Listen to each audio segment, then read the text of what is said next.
Hello everyone, welcome to our YouTube channel. तो आज के इस वीडियो में हम लोग श्रीलंका क्राइसिस के बारे में पढ़ेंगे, जो कि बहुत इम्पॉर्टेंट हो जाता है।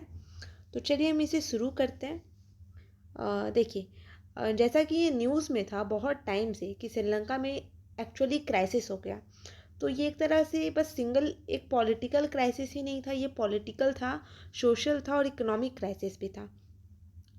पॉलिटिकल इन द सेंस क्योंकि बहुत सारे जो प्राइम मिनिस्टर प्रेसिडेंट जो यहाँ के थे वो लोग रिज़ाइन कर दिए। इकोनॉमिक क्राइसिस क्योंकि यहाँ पे इकोनॉमी यहाँ का बहुत ज़्यादा गिर गया, ठीक है। और सोशल क्राइसिस इस तरह से क्योंकि जो पोवर्टी था वो बहुत ज़्यादा बढ़ गया, अर्बन पोवर्टी बहुत हाई हो गया, ठीक है। एक तरह से इमरजेंसी का सिचुएशन को प्रिवेल करना पड़ा, इमरजेंसी लगाना पड़ा श्रीलंका में, ठीक है। तो सबसे पहले हम लोग देखते हैं श्रीलंका के बारे में कुछ थोड़ा इसका बैकग्राउंड देख लेते हैं, फिर इसका कारण देख लेते हैं कि क्या क्या कॉजेस थे। तो actually Sri Lanka is an island nation and we also can say that Sri Lanka is a neighbour of India, कि जो इंडिया है इसका पड़ोसी है श्रीलंका। लगभग 22 मिलियन पीपल यहाँ रहते हैं, जो कि एक कुछ समय से एक अनप्रेसिडेंटेड इकोनॉमिक टर्मोइल के ग्रिप में आ गए, मतलब कि इसमें कॉट हो गए, मतलब पकड़ा होता है ना कि फंस गए एक इकोनॉमिक टर्मोइल की। बहुत ज़्यादा अब जो इकोनॉमिक क्राइसिस हो गया है, और ये जो क्राइसिस था ये पिछले 7 दशक से, जो पिछले 70 साल था उसमें सबसे ख़राब हुआ है, जहाँ पर दोनों इकोनॉमिक पॉलिटिकल और इकोनॉमिक अनस्टेबिलिटी है, ठीक है। थोड़ा बैकग्राउंड देख लेते हैं इसका।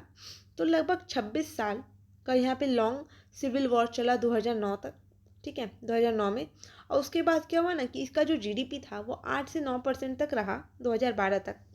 फिर क्या होता है कि 2013 में इसका जीडीपी घट गया, मतलब 8-9% था वो 4 से 4.5% हो गया। अब क्या होता है इस टाइम कि जो ग्लोबल कोमोडिटी प्राइसेस था एक्सपोर्ट का, वो बहुत ज़्यादा गिर गया और इम्पोर्ट बढ़ गया, ठीक है। कि ये अब एक्सपोर्ट कम कर रहा था, इंपोर्ट ज़्यादा कर रहा था। और हमें पता है कि अगर हम इंपोर्ट ज़्यादा करेंगे तो हम लोग डेट में जाएंगे।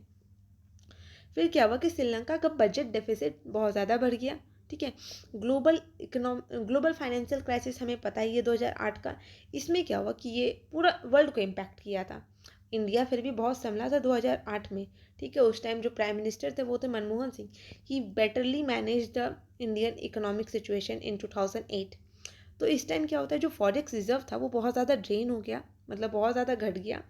इसको जो श्रीलंका है उसको लगभग 2.6 बिलियन डॉलर IMF से बोरो करना पड़ा, ठीक है। फिर ये फिर से अप्रोच करता है IMF को 2016 में, और फिर ये 1.5 बिलियन डॉलर को बोरो करता है IMF से। फिर अब हम लोग देखते हैं कि अभी जो 2022 में, मतलब 2021-22 में जो जो भी टर्मोइल एग्जिस्ट कर रहा है श्रीलंका में, उसका कारण क्या है। तो देखिए, पहला जो कारण है वो है इकोनॉमिक फैक्टर्स है कुछ जैसे कि हम लोग को पता है कि 2019 में जो अप्रैल का मंथ था वहाँ पे ईस्टर मनाया जा रहा था, वहाँ पे बॉम्ब ब्लास्ट हो गया था टेररिस्ट के द्वारा, ठीक है। तो इससे क्या हुआ, जो टूरिज़्म था वहाँ का वो बहुत ज़्यादा डिक्लाइन हो गया, ठीक है। फिर क्या था कि 2019 में जब गोटाबाया राजपक्षा पावर में आए तो वो बोले कि अगर हम इलेक्ट हो जाते हैं तो आपका जो टैक्स रेट है वो बहुत ज़्यादा हम कम कर देंगे, ठीक है। और जो फार्मर है उनको भी बहुत ज़्यादा वेवर मिल जाएगा, ठीक है। ये उनके द्वारा ऐलान किया गया। दूसरा कारण था कि जो पॉलिटिकल वैकम था, मतलब अब आने वाला है पॉलिटिकल वैकम, जब जो गवर्नमेंट है वो रिज़ाइन करेंगे, नया प्रेसिडेंट नया प्राइम मिनिस्टर को इलेक्ट किया जाएगा, ये। फिर था sudden move to organic farming, ये लोग तुरंत से ऑर्गेनिक फार्मिंग में शिफ्ट कर जाते हैं। ये भी बहुत ज़्यादा इशू बनता है क्योंकि अचानक से कोई भी कंट्री, वो भी अगर वो बड़ा कंट्री है, मतलब एक्चुअली थोड़ा बड़ा कंट्री है, वो अगर तुरंत ऑर्गेनिक फार्मिंग में स्विच कर जाता है, तो हम लोग को पता है कि ऑर्गेनिक फार्मिंग दो इट इज़ गुड, बट उसका जो प्रोडक्टिविटी होता है, मतलब उसका जो ईल्ड होता है, ठीक है, वो बहुत कम होता है। और फिर एक और है चाइना डेट ट्रैप। चाइना हर देश को इसी चंगुल में फंसा रहा है, डेट ट्रैप कर दे रहा है। इसको पता है कि कौन देश हमको पैसा नहीं देगा, उसी को ये पैसा दे देता है, और बाद में उसी का मतलब सामान जो होता है, मतलब उसका जो भी चीज़ है उसको लीज पे ले लेता है। जैसे कि चाइना श्रीलंका का हम्बनटोटा पोर्ट को लीज में ले लिया है अब, ठीक है। आगे देखते हैं। देखिए, जो 2019 में 2020 में कोविड-19 पैंडेमिक आया, ठीक है। इससे क्या हुआ ना कि एक्सपोर्ट भी बंद हो गया। तो यहाँ का जो टी, रबर, स्पाइसेस, गारमेंट्स, इसका जो स्पेशलाइजेशन है श्रीलंका के पास, वो सफ़र करता है, एक्सपोर्ट बंद हो जाता है। टूरिज़्म तो एकदम रुक ही गया था कोविड के टाइम। तो टूरिज़्म अराइवल और रेवेन्यू ये भी बहुत ज़्यादा गिर जाता है। और हम लोग को पता है कि श्रीलंका का बहुत ज़्यादा जो हैवी इकोनॉमी है वो टूरिज़्म पे डिपेंड करता है, ठीक है। ये हो गया। फिर क्या होता है, गवर्नमेंट एक्सपेंडिचर बहुत ज़्यादा बढ़ जाता है। जो फिजिकल डेफिसिट था वो भी 10% बढ़ जाता है। और जो डेट टू जीडीपी रेशियो था वो लगभग 119% हो जाता है 2021 में। आप सोच सकते हैं कितना ज़्यादा हो गया, 100 क्रॉस कर गया। जो फॉरेक्स रिजर्व था, कि जो फॉरेन करेंसी का रिजर्व था यहाँ पे, वो भी गिर जाता है, 70% से डिक्लाइन कर जाता है, ठीक है। पहला तो कोविड-19 पैंडेमिक में ये सब होता है। फिर क्या था कि ये तुरंत इकोनॉमी जो अपना है, मतलब फार्मिंग जो है, ये अपना ऑर्गेनिक फार्मिंग में शिफ्ट कर लेते हैं। जिससे क्या होता है ना कि ये तुरंत बोलता है कि जितने फर्टिलाइज़र हम लोग यूज़ कर रहे हैं, इंपोर्ट कर रहे हैं, उसको बैन कर दो। मतलब रातों रात श्रीलंका 100% ऑर्गेनिक फार्मिंग हो गया, ठीक है। इससे क्या होता है ना कि जो फूड प्रोडक्शन होता है, जैसा कि मैंने बताया आपको कि जो ऑर्गेनिक फार्मिंग है, इससे भले अच्छा क्रॉप प्रोड्यूस होगा, अच्छा फूड आएगा, बट इससे क्या होता है कि जो ईल्ड है, कि अगर आपका 100 पॉपुलेशन है, इसमें अगर 50 का ही पेट भरा है तो 50 तो भूखे रह रहे हैं, उनका क्या होगा। तो इसमें ईल्ड बहुत ज़्यादा कम है। फिर क्या है कि Sri Lanka president declare economic emergency. जो प्रेसिडेंट है यहाँ के, वो यहाँ पे इकोनॉमिक इमरजेंसी लगा देते हैं, जिससे कि जो खाने का दाम है वो बहुत ज़्यादा बढ़ जाता है। करेंसी का जो डिप्रिशिएशन है वो बहुत ज़्यादा हो जाता है। और फिर जो फॉरेक्स रिजर्व है वो ऑलरेडी डिप्लीट कर रहा था 70% पे, वो और घट जाता है। तो ये सब था। फिर है चाइना डेट ट्रैप। जैसे कि श्रीलंका जो है वो बीजिंग से 2005 से ही इंफ्रास्ट्रक्चर प्रोजेक्ट्स में बोरो कर रहा है, ठीक है। और मैंने मतलब होता है ना कि जिसमें कि बहुत सारे जो प्रोजेक्ट है वो वाइट एलिफेंट बन गया, मतलब कि कोई काम का ही नहीं रहा वो। Sri Lanka also lease Hambantota port to a Chinese company. ये चाइनीज़ कंपनी को हम्बन टोटा पोर्ट लीज पे देता है 2017 में। और श्रीलंका का जो टोटल डेट है चाइना के लिए, तो वो लगभग 8 बिलियन है, जो कि 1/6 है टोटल उसका। फिर क्या था, पॉलिटिकल वैकम, कि जो गोटाबाया राजपक्षा या महेंद्र राजपक्षा, ये सब हट जाते हैं और बाद में रानिल विक्रमसिंघे आते हैं, अपना जो प्राइम मिनिस्टर प्रेसिडेंट है वो सब बनते हैं, ठीक है। फिर क्या है इम्पैक्ट। अब हम लोग इसका जानेंगे कि जो श्रीलंका का ये इकोनॉमिक क्राइसिस हुआ, पॉलिटिकल क्राइसिस, इसका इम्पैक्ट इंडिया पे क्या है। तो चैलेंजेस इंडिया के लिए क्या है, तो पहला है कि इकोनॉमी। मतलब पहले हम लोग चैलेंजेस देख लेंगे, फिर हम लोग अपॉर्चुनिटीज़ देखेंगे कि इंडिया के लिए चैलेंजेस क्या है, अपॉर्चुनिटीज़ क्या है। तो इकोनॉमिक चैलेंजेस जो है उसमें ये है कि इंडिया का एक्सपोर्ट जो है, जो हम लोग एक्सपोर्ट करते थे श्रीलंका को, वो बहुत ज़्यादा घट गया। 2015 में वो 2.16% था, वही 2022 में 1.3% ही रहा, ठीक है। फिर जो ऑटोमोटिव फर्म्स हैं, जैसे कि टाटा मोटर्स हो गए, टीवीएस मोटर्स हो गए, ये लोग अपना जो एक्सपोर्ट है व्हीकल का, उसको स्टॉप कर देते हैं श्रीलंका में, ठीक है। फिर क्या है कि रेफ्यूज़ी में विटनेस, मतलब जो रेफ्यूज़ी था, ठीक है, में विटनेस अ लार्ज इन्फ्लक्स। देखिए क्या है कि यहाँ पे अगर इंडिया बनाते हैं हम लोग, ठीक है, तो यहाँ पे तमिलनाडु है, यहाँ पे श्रीलंका है। तो क्या हुआ कि अब बहुत ज़्यादा जो रेफ्यूजी का इन्फ्लक्स है, कि यहाँ तो क्राइसिस हो गया तो ये लोग को तो कहीं बचना है। तो ये लोग, हम लोग हमेशा जानते हैं कि ई माइग्रेशन होता है, ठीक है।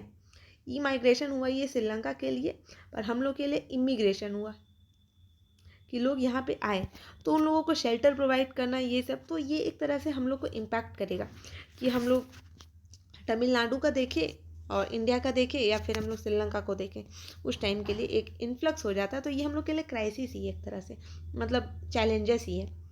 फिर नेक्स्ट अगर हम लोग अपॉर्चुनिटी का देखें, तो हम लोग अपॉर्चुनिटी कहाँ से ले सकते हैं। तो देखिए श्रीलंका का जो टी का सप्लाई है वो बंद हो चुका है, ठीक है।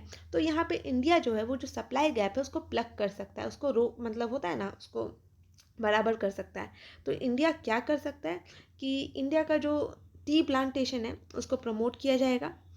यहाँ तक कि ये देखा गया कि जो ईरान के लोग हैं वो श्रीलंका, क्योंकि वहाँ क्राइसिस चल रहा है, तो अब वो आसाम या फिर कोलकाता, यहाँ के जो टी प्लांट है वहाँ पे आके विज़िट कर रहे हैं। अब वहाँ से वो जो प्रोडक्शन है उसको खरीदेंगे।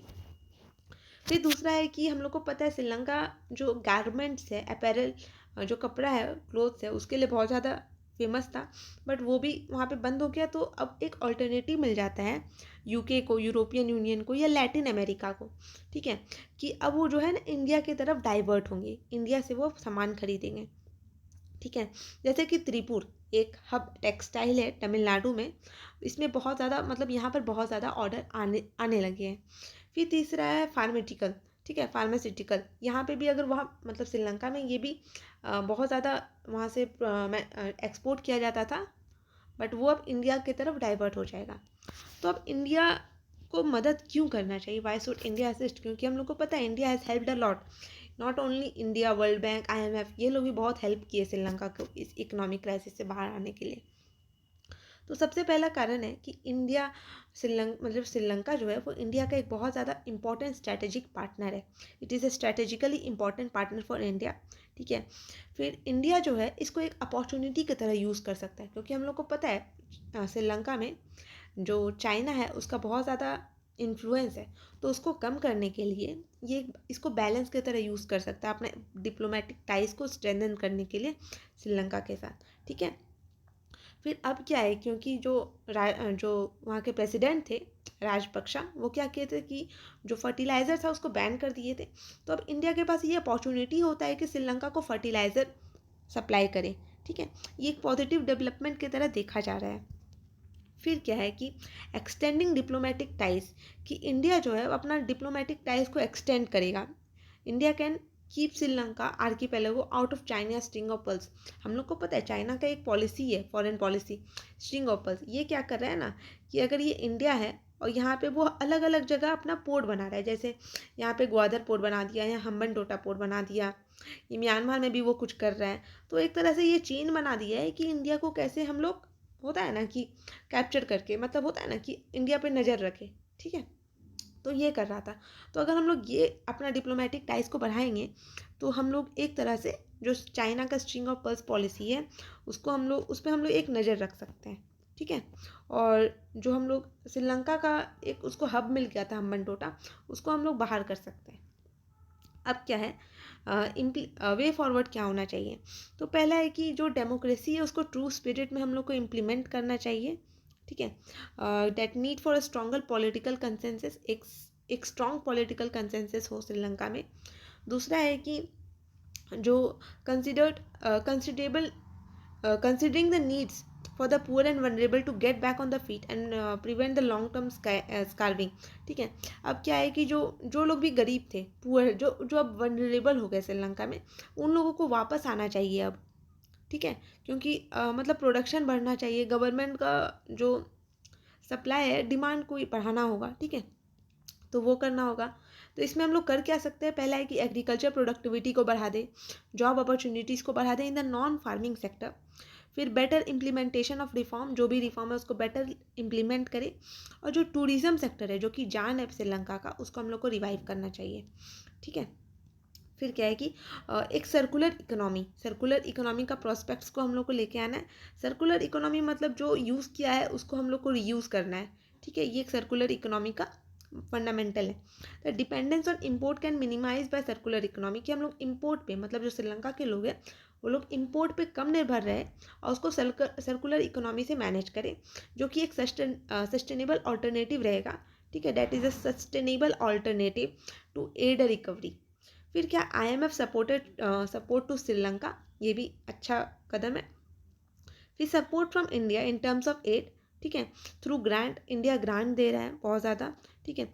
और जो श्रीलंका है वो पार्ट भी है इंडिया के एक फॉरेन पॉलिसी का, जो कि है नेबरहुड फर्स्ट पॉलिसी, ठीक है। तो इसके तहत भी जो इंडिया है that is helping Sri Lanka a lot. तो ये पूरा श्रीलंका क्राइसिस के बारे में था। होप आपको ये वीडियो अच्छी लगी हो, अगर अच्छी लगी हो तो ज़रूर इस चैनल को सब्सक्राइब करें और भी वीडियोस पाने के लिए। और अगर आपको इसका PDF चाहिए आप मेरे टेलीग्राम चैनल से जुड़ सकते हैं, वहाँ पे आपको ये मिल जाएगा, ठीक है।